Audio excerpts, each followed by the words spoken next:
Bonjour à tous, bonjour Aymeric, je vois qu'il y en a qui sont déjà au taquet, déjà connectés. Bienvenue dans ce webinaire. Vous avez passé de bonnes vacances. On est d'attaque, nous, pour la rentrée. Je vois qu'il y a du monde de connecté, c'est bien, c'est que le sujet devait vous intéresser, c'est un vaste sujet.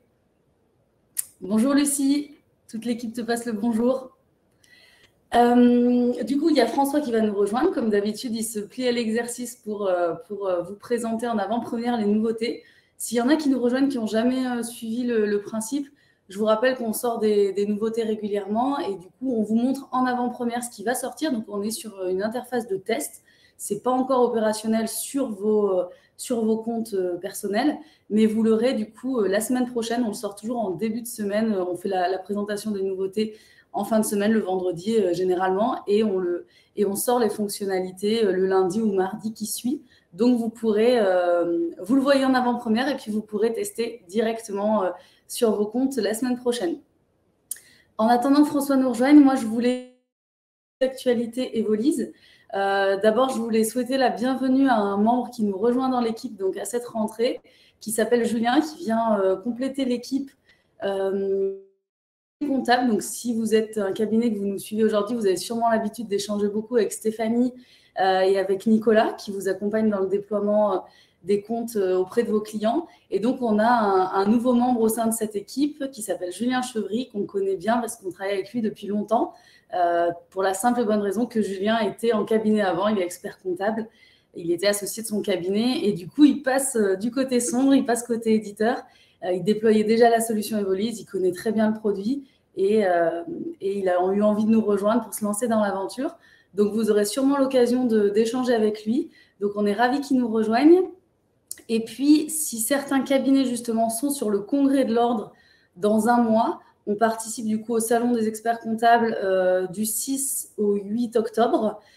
Julien sera présent, évidemment, sur ce congrès. Donc, ça serait l'occasion de se rencontrer. N'hésitez pas à venir nous voir. Et en amont, si vous voulez nous écrire pour qu'on bloque un moment pour échanger ensemble, n'hésitez pas, ça sera avec grand plaisir. On sera une bonne équipe pendant ces 3 jours sur le congrès pour vous accueillir et échanger ensemble, que vous soyez prospect, que vous suiviez la solution aujourd'hui le webinaire aujourd'hui pour découvrir la solution, ou que vous soyez client de longue date, connu, reconnu. On est toujours ravis de vous voir. Donc voilà, on va pouvoir se lancer dans la présentation des nouveautés, regarder un peu plus en détail ce que les développeurs nous ont préparé pendant ces derniers mois, pendant les beaux jours. Est-ce que François... Ah, je vois que le micro arrive, donc salut François. Bonjour Anaïs, bonjour tout le monde. Avec le super fond banane, là, on ne peut pas couper. Du coup, dans cette présentation de la nouveauté, il y a pas mal de choses assez sympas à voir. Je te laisse la main pour... je ne sais pas par quoi tu veux commencer, mais je te laisse la main et je répète à tout le monde du coup que c'est des environnements de test, comme je vous disais. Donc, vous le voyez en avant-première. Et oui, et ce sera poussé plutôt la semaine prochaine. Alors, on va commencer par un petit peu la suite de la refonte de la partie apps. Donc, je vous avais vu dans la partie application. On l'a refondu pour que ce soit plus simple de voir tous les connecteurs pardon, que l'on propose. Ils sont classés par différents types de connecteurs.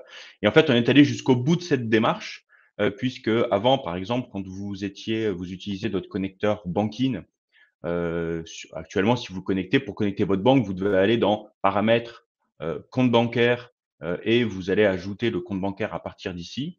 Et là, en fait, maintenant, pour plus de cohérence par rapport à toutes les connexions avec des partenaires dans Evolise, eh bien, en fait, on a tout simplement mis le connecteur Bankin dans la partie application. Donc là, j'ai la liste de tous mes collecteurs. Alors, quand je dis Bankin, Je te coupe, on ne voit pas ton partage d'écran. ah oui, peut-être que ça peut être utile que je le fasse. Tu as raison, Anaïs. Mais, Merci de me le mais dire. nos utilisateurs connaissent l'appli par cœur, donc ils voyaient ce que tu voulais dire. Mais c'est vrai que ce sera mieux comme ça. Voilà. Donc là, je le refais. C'est vrai que maintenant, quand vous allez dans application, voilà, ici, vous voyez qu'on a tout simplement l'ensemble des connecteurs qu'on propose. Et maintenant, on a regroupé ici. Donc, quand je dis Banking, c'est la solution professionnelle de Banking, hein, c'est Bridge. Donc, on avait déjà présenté la dernière fois Bridge Pay, donc pour initier des paiements comme l'IBO. Et donc là, on a la bridge collecte des relevés bancaires. Et donc, je vais pouvoir tout simplement activer la collecte de mes relevés bancaires depuis ici. Donc là, par exemple, si je vais me connecter à une banque de test. Vous voyez, donc la première fois, il va me demander, il va m'expliquer ce que c'est que Bridge. Je continue, je mets mon adresse mail la première fois. Voilà, je continue. Je sélectionne ma banque. Alors nous, sur les environnements de test, on a des banques qui nous permettent, voilà, de venir connecter des banques pour simuler que tout se passe bien. Voilà. Et donc là, si je me connecte à ma banque, voilà, directement, on va voir que je vais être connecté. Je vais retrouver du coup cette banque connectée directement dans Evolise. Ah, petit redirection. Alors ça, c'est les aléas de la plateforme de test. C'est pas grave. Je me reconnecte. Voilà. Attendez. Donc maintenant, dès qu'on parle connexion, tout est centralisé dans le menu application. Voilà, exactement. Donc là, vous voyez, maintenant, si je vais dans la partie application, j'ai bien Bridge qui est ici. Voilà. Et je vois je vois ici ma banque. Alors, c'est ma banque qui s'appelle Simulator, qui est une banque de test. Je vois quand je rentre dans cette banque, je vais voir tous les comptes bancaires que j'ai. Voilà, donc on retrouve exactement le même écran que vous aviez auparavant, quand vous étiez dans la partie banque, sauf que c'est regroupé ici.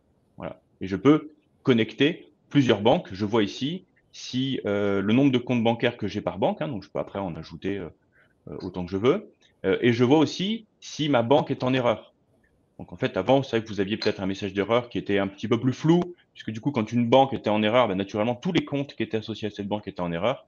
Là, on vous dit juste, bah, voilà, ma banque, elle est en erreur. Par exemple, il faut que vous tapiez votre code SCA parce que c'est votre banque qui vous le demande. Bon, bah, vous aurez qu'une seule fois le message d'erreur.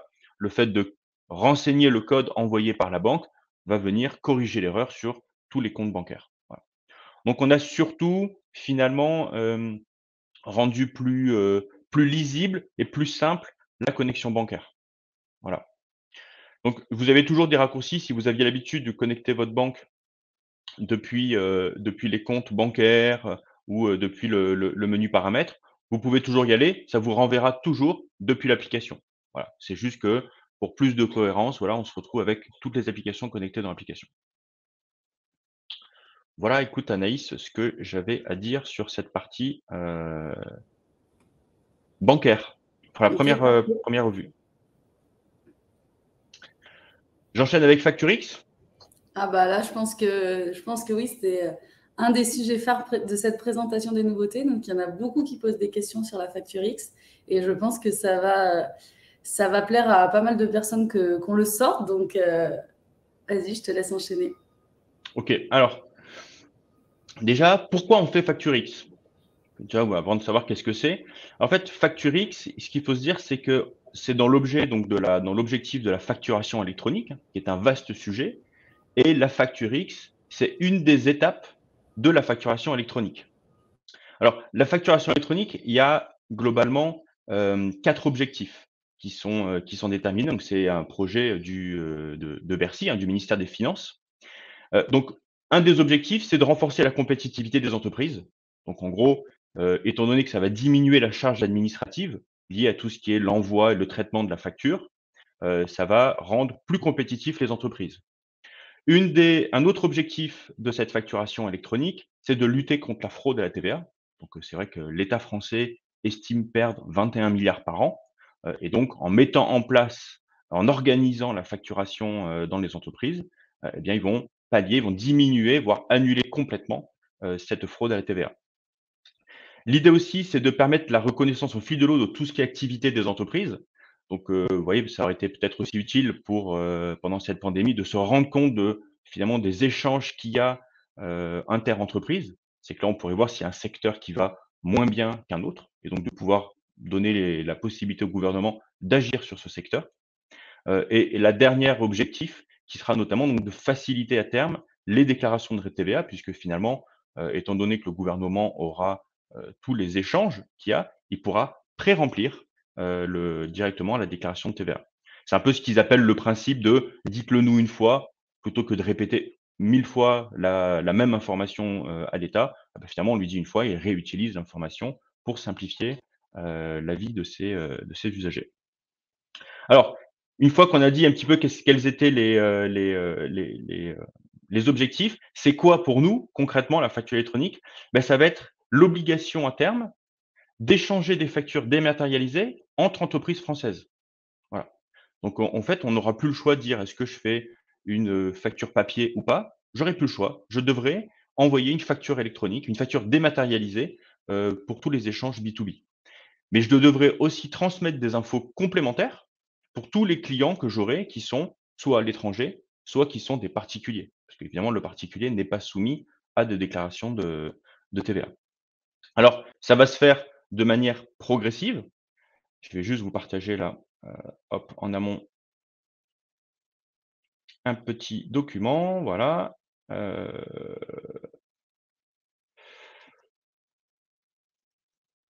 voilà. Donc en fait, ça va se faire de manière progressive, cet échange, enfin cette mise en place. C'est que tout d'abord, on va avoir les entreprises, les grandes entreprises qui seront concernées. Donc ça, ce sera à partir de 2023. Donc quand on dit grande entreprise, vous voyez, on parle de 300 entreprises en France, 0,01 des 4 millions d'entreprises qui devront, mettre en place la facture électronique, la facturation électronique au niveau de l'envoi. Donc elles devront envoyer à travers un portail qui s'appelle Chorus leur facturation électronique. À partir de 2024, on aura les ETI et les PME. Donc vous voyez, ça représente moins de 160 000 entreprises en France. Donc on va dire que la plupart, enfin l'intégralité des clients qu'on a sur Evolis ne sont pas concernés avant 2024 sur cette partie envoi. Mais par contre, vous serez concerné à partir de 2025. Donc voilà, donc là, c'est quasiment, 4 millions d'entreprises qui sont concernées ou à partir de 2025, vous devrez envoyer, une facture dématérialisée, à travers Chorus. Alors, même si c'est 2025, attention, là, c'est de l'envoi. Vous aurez l'obligation d'être capable, pour ces grandes entreprises, du coup, qui seront obligées de les mettre, de recevoir une facturation électronique. Donc, on parle bien d'émission et de réception. Donc, vous êtes pas dans l'obligation d'émettre avant 2025. Par contre, vous êtes dans l'obligation de recevoir en 2023. Voilà, on en reparlera un petit peu juste après. Hem Alors, ce qu'il faut savoir, c'est qu'il y a plusieurs normes il y a plusieurs normes dans cette facturation, électronique. Donc c'est quelque chose qui n'est pas franco-français, hein. On voit qu'il y a déjà beaucoup de pays, qui l'ont mis en place. Et donc la norme que nous enfin que les normes, qu'on a choisies, c'est la norme, on va dire FactureX. Donc on va faire une FactureX avec une norme EN 16931. Donc c'est une norme européenne, donc qui donne des données qui sont obligatoires d'intégrer dans cette FactureX et c'est ce qu'on a choisi d'implémenter dans Evolise. Alors qu'est-ce que c'est concrètement, cette FactureX, hein? Comment on peut le voir? Ce qu'il faut se dire, c'est que c'est un lisible, ce qu'on appelle avec une pièce jointe qui est normée.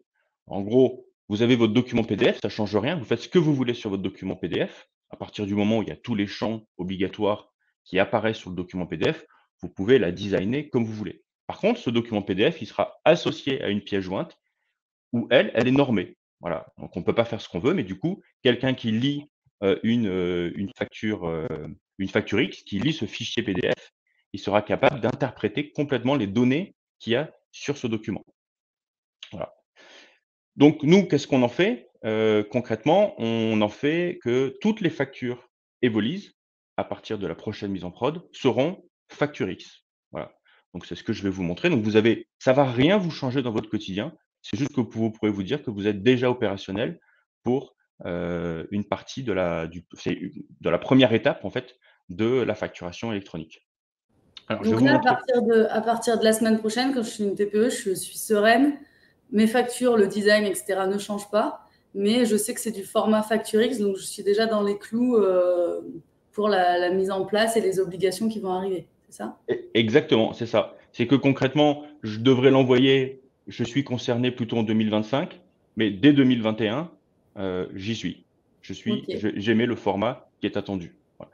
Alors c'est surtout que ça va faciliter parce que c'est en train de devenir, ma facture. Ce qu'il faut bien se dire, c'est qu'en attendant, cette mise en place obligatoire, ma facture que je vais envoyer, ma facture de vente est une facture d'achat pour une autre entreprise. Je parle dans un cadre d'entreprise B2B.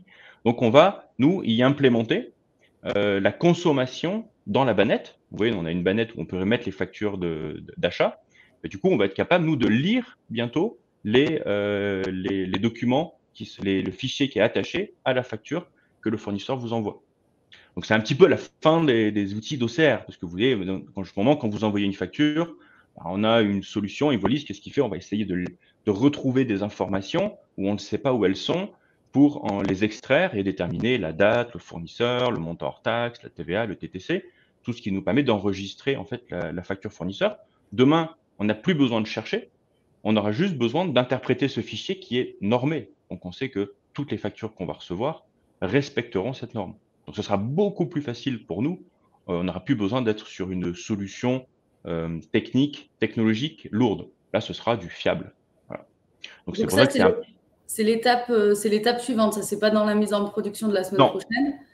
C'est l'étape suivante de dire sur la bannette, plus d'OCR pour ces factures X, vu qu'on aura directement la saisie des données.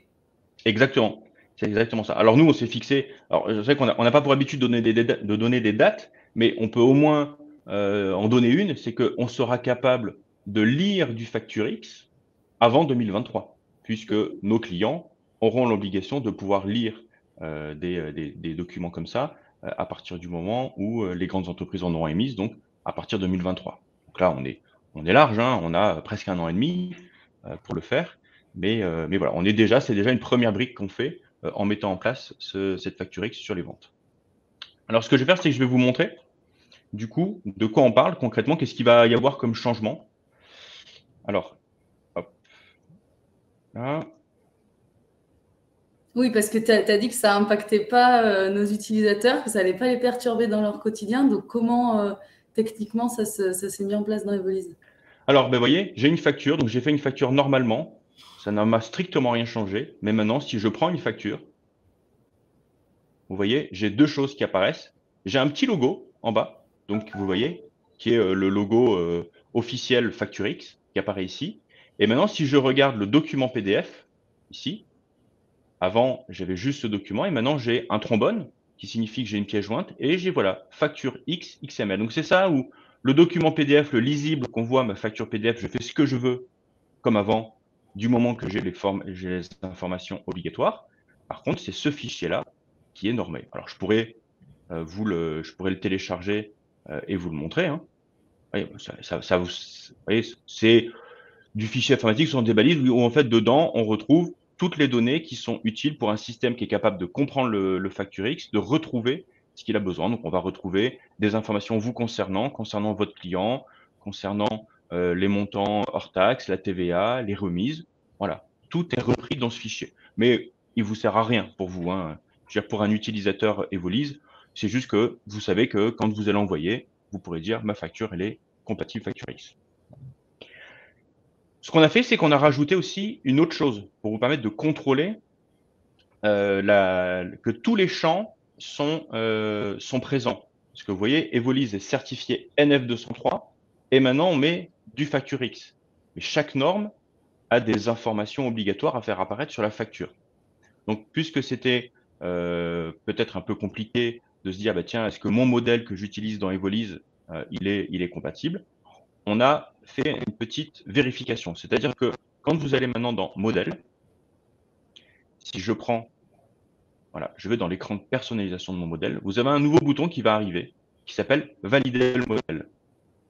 Donc là, vous voyez, quand je le clique dessus, il me dit, bah, alors là, je suis dans le modèle standard d'Evolise, que je suis bien conforme à FactureX, c'est-à-dire que tous les champs qui doivent être présents dans FactureX, ils sont présents, et je suis aussi conforme à la norme NF203. Si par exemple, j'avais enlevé un champ, par exemple, vous voyez, j'enlève le numéro du document. Si je regarde, voilà, le numéro de document, c'est quelque chose que l'on doit avoir dans FactureX et que l'on doit avoir dans la NF203. Donc je dirais, attention, là, votre modèle, il manque un champ. Voilà. Il faut savoir que les champs, c'est pas tout à fait les mêmes. Par exemple, FactureX, on a l'obligation sur un client de mettre le pays, mais pas l'adresse. Donc si j'enlève l'adresse, le champ adresse de mon client, je ne serai plus compatible NF203, mais compatible FactureX. C'est les quelques différences qu'il va y avoir entre les deux normes. Il n'y a pas vraiment de raison que j'enlève l'adresse, mais ça vous permet, si vous allez dans la configuration de votre modèle, de vous rendre compte si celui-ci est compatible avec FactureX ou pas. Et attention, s'il n'est pas compatible FactureX, on ne générera pas le fichier XML. On ne vous on ne n'émettra pas une facture, on ne pourra pas dire que c'est une facture X, donc il n'y aura pas le fichier que je vous ai montré tout à l'heure. Aura le petit logo du coup en bas de mon document, le petit Non, logo noir. Ok. non. Donc c'est Comme le même principe, on met un garde-fou comme pour la NF203. On vous met en main les clés pour faire des bonnes factures. Après, libre à vous de l'appliquer ou pas, j'ai envie de dire. c'est ça. Bah, disons que même la NF203, s'il n'y a pas tous les champs, nous, on ne signe pas la facture. Ouais. Donc là, c'est pareil. Si on n'a pas tous les champs pour faire du facture X, on n'émet pas le fichier joint facture X. Mais par défaut, si je prends le modèle par défaut Evolise, le modèle standard, il Ah sera. oui, évidemment. Oui, oui, tout à fait. Là, de toute façon, là, j'ai fait ça juste pour la démonstration. Mais si voilà, par défaut, c'est ce que j'ai, c'est le modèle que j'ai là. Par défaut, si je vais dessus, je suis facture X de toute façon et compatible NF203. Ok. Voilà. Voilà donc pour les nouveautés concernant cette facture X. Est-ce que je... Je vois que ça génère quelques questions, c'est bien. Vous avez carrément Olivier Gasquet, pour ceux qui ne le connaissent pas, c'est notre CTO. Donc, n'hésitez pas, hein, je vois qu'il répond à vos questions les plus techniques depuis le chat.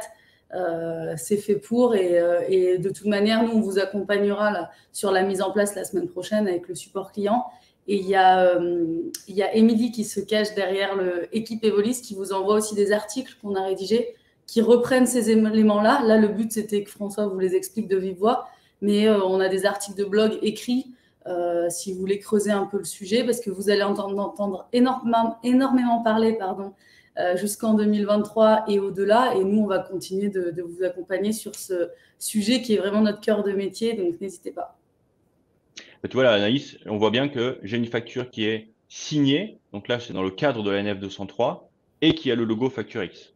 Ouais. Donc là qui est déjà dans le format. Voilà ce que j'avais à dire. Je passe sur la suite, sur l'API. Oui, on peut passer sur l'API. Il y avait une question de Julien qui demandait s'il y avait un coût supplémentaire. C'est inclus dans vos offres, dès la plus petite des offres, le Facture X. Donc, c'est vraiment un gage de sécurité qu'on vous met en plus, comme la certification. Dès l'offre Smoothie Banane, vous avez vos factures en bonne et due forme. Voilà. Oui, c'est sûr Alors, que vous avez... API, du coup, un Oui, sujet alors encore juste, technique. voilà, juste, c'est sûr que pour vous, ça ne vous change rien, vous voyez, ni dans l'utilisation, ni dans les offres. C'est juste que vous êtes facturé, vous n'avez pas besoin d'activer une option. Ce sera, de toute façon, toute facture, ce sera du standard. Maintenant, c'est du standard dans Evolise. On fait des factures X. Voilà. Alors, l'API. Alors, vous savez qu'il y a un an maintenant, 1 an et demi, on avait sorti donc les premiers pans de l'API, donc qui était uniquement une API en consultation. Mais il y a déjà beaucoup de projets qui ont été faits dessus. Et donc là, on est en train de mettre les premières briques du second étage de la fusée de l'API, qui est le POST. Donc, c'est-à-dire la possibilité, via API, de créer des documents. Alors, de créer des documents, de créer des choses dans Evolise. On ne peut pas encore tout faire. Ce que vous pouvez faire, c'est créer des comptes comptables. Je peux créer des comptes comptables, je peux créer des clients, je peux créer des clients avec les contacts, donc des contacts clients, et je peux aussi créer des articles et des commandes. Donc là, vous voyez, c'est ce qu'on voit dans Sell Order, Post, Create New Sell Order, donc je peux créer une commande client. Dans toute la partie, si j'allais dans client, voilà, client, ici, je peux créer un nouveau client, comme je peux aussi créer un contact lié à ce client. Voilà. Donc ce qu'on a voulu faire, c'était de faire le premier périmètre pour les boutiques e-commerce. On a beaucoup d'utilisateurs qui utilisent aujourd'hui le connecteur PrestaShop. Évidemment, il y a beaucoup de partenaires qui font des boutiques e-commerce. Et donc, c'est un peu le premier étage de la fusée de dire, aujourd'hui, tout le monde pourrait développer un connecteur avec la boutique e-commerce de son choix, voire une boutique maison. Voilà. Donc, tout ce qui est e-commerce peut finalement maintenant arriver dans Evolise et reprendre, et c'est Evolise qui s'occupe ensuite du chemin de la facturation. Voilà. Donc, ça continuera à évoluer, hein. Là, c'était la première étape. Voilà pour l'API. On a ajouté également, puisqu'on parlait des clients, on a ajouté, c'était une demande sur la fiche client. Vous voyez, maintenant, quand je crée un nouveau client ou même sur les anciens clients, on a rajouté la civilité. C'est-à-dire qu'avant, nous, la civilité, elle était gérée uniquement au niveau du contact client. Mais il y en avait beaucoup qui finalement n'utilisaient pas forcément, ce contact client et donc on a ajouté, la civilité directement sur la fiche client. Voilà. Donc c'est un champ, évidemment qui peut être importé, exporté, qui est disponible via API et il existe via l'interface en web comme ça. Voilà pour la partie, purement Evolise. Est-ce qu'il y a des questions Anaïs, sur, aussi bien l'API ou des questions qui sont arrivées sur FactoryX?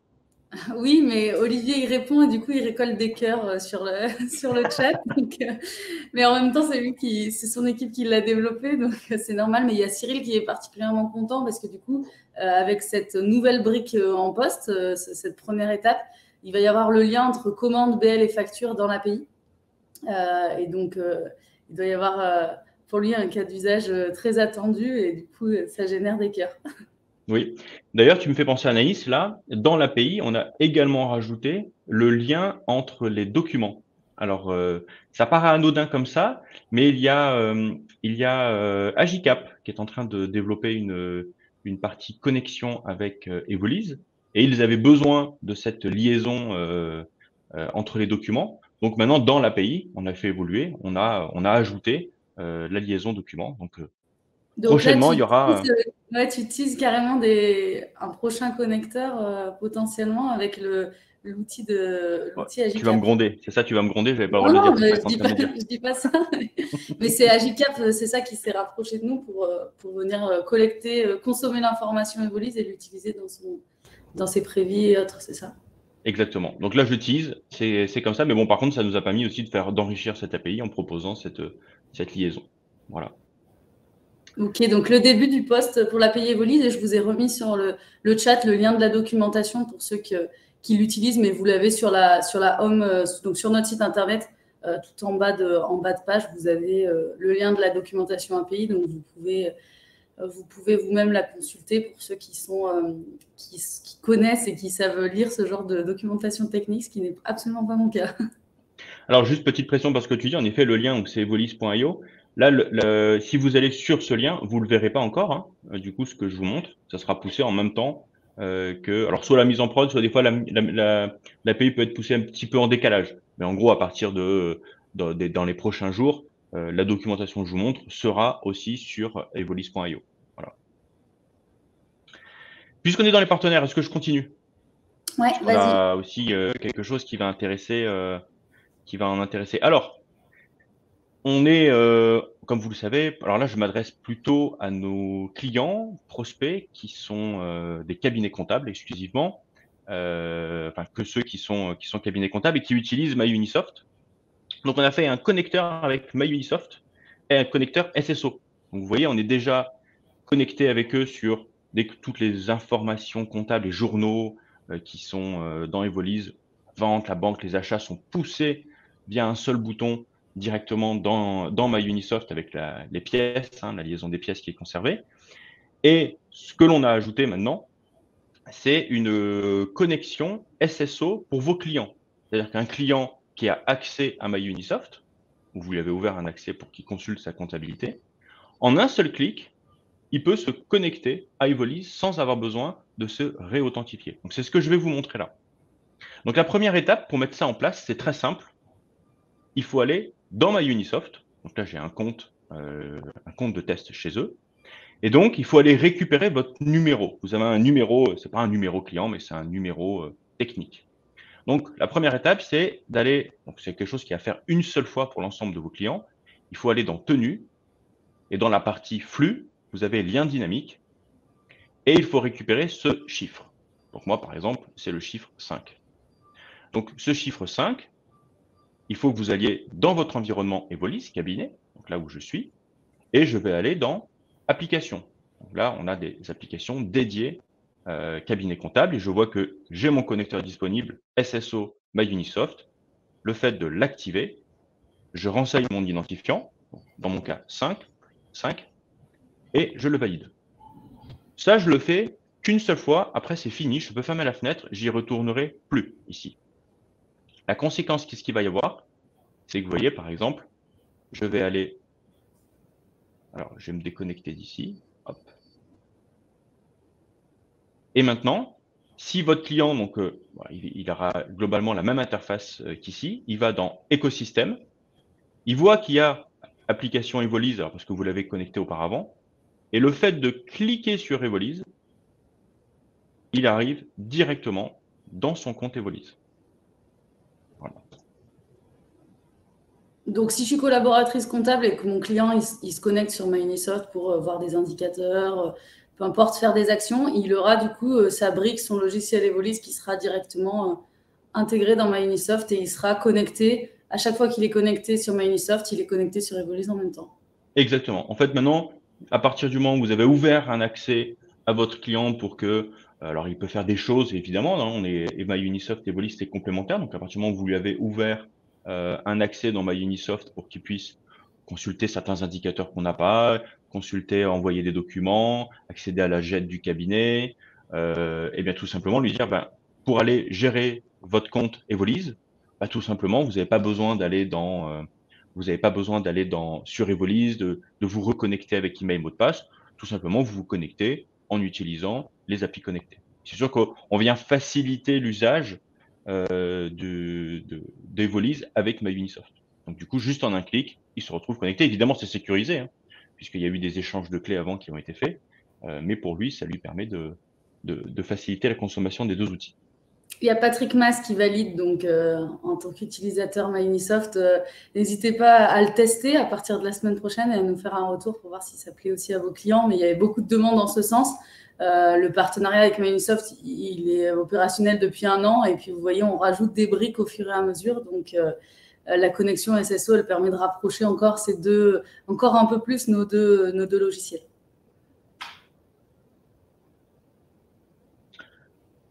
Écoute, Anaïs. Je suis plus les questions. Je vois qu'Olivier se fait harceler de questions. C'est très bien. Ça génère plein d'attentes, plein de questions. Donc, Olivier est là pour y répondre, mais j'ai plus suivi les questions des uns et des autres. Bon, bah top. Moi, concernant la nouveauté, Anaïs, j'ai tout dit. OK. Je pense qu'Olivier n'a pas encore répondu, alors attends, à toutes les questions qui sortent, mais le but, je pense, c'est qu'il va le faire au fur et à mesure. Alors, dans le chat, y aura-t-il un replay, Sylvain? J'ai raté les 10 premières minutes. Oui, à partir du moment où vous êtes inscrit aux présentations des nouveautés, même si vous ne venez pas le jour J, vous recevez forcément un mail directement derrière avec le replay de la présentation. Et après, on le met sur notre chaîne YouTube. S'il y en a qui regardent nos vidéos, nos formations qu'on fait en ligne, etc., tout est sur la chaîne YouTube. Donc, n'hésitez pas à les reconsulter. Je peux vous mettre le lien.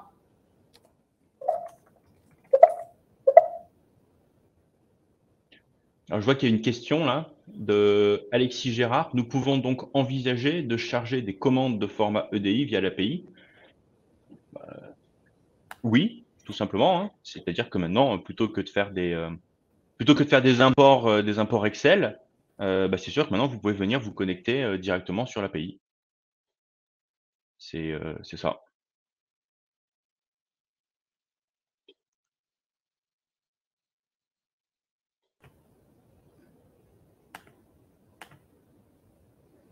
Ah bah voilà, vous avez notre chaîne YouTube et vous avez directement la playlist avec les présentations des nouveautés. Alors Olivier, je pense avoir répondu à tout le monde. Faites-le moi savoir si ce n'est pas le cas. C'est vrai qu'il y avait pas mal de questions, donc si vous êtes passé entre les mailles du filet. Bon, dans tous les cas, ceux qui veulent quitter la présentation des nouveautés, on ne va pas vous montrer plus d'informations aujourd'hui. Je pense qu'on a fait le tour de tout ce qui est sorti pendant l'été. Il y a des belles choses qui arrivent encore sur la fin de l'année, donc n'hésitez pas à suivre les prochaines. Dans tous les cas, je vous rappelle que dans votre compte, vous avez une petite notification qui apparaît à chaque fois qu'on fait la mise en production. Donc là, si c'est lundi ou mardi, je n'ai pas la date exacte, vous aurez la petite bulle de notification et on reprend ce qui sort. Donc, si vous loupez une présentation des nouveautés, si vous ne pouvez pas nous suivre, vous avez à chaque fois le détail des nouvelles fonctionnalités. C'est ce qu'on appelle What's New. Donc, vous n'hésitez pas à le consulter et on fait bien attention que ça sorte en ligne en même temps que la présentation. Et je vois que Alexis pose une autre question, je pense complémentaire, et donc j'imagine aussi exporter nos factures X via l'API.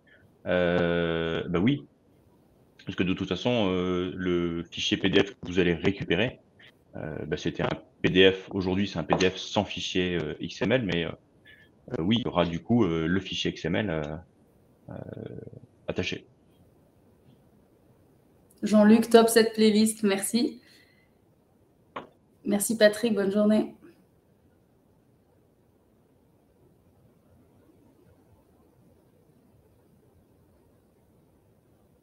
Oui, pour ceux qui travaillent l'API, il y a un support dédié qui s'appelle support plus API@evolis.com, qui est du coup un support technique qui est différent de notre support client. Donc, si vous avez des questions spécifiques API, vous pouvez vous adresser email.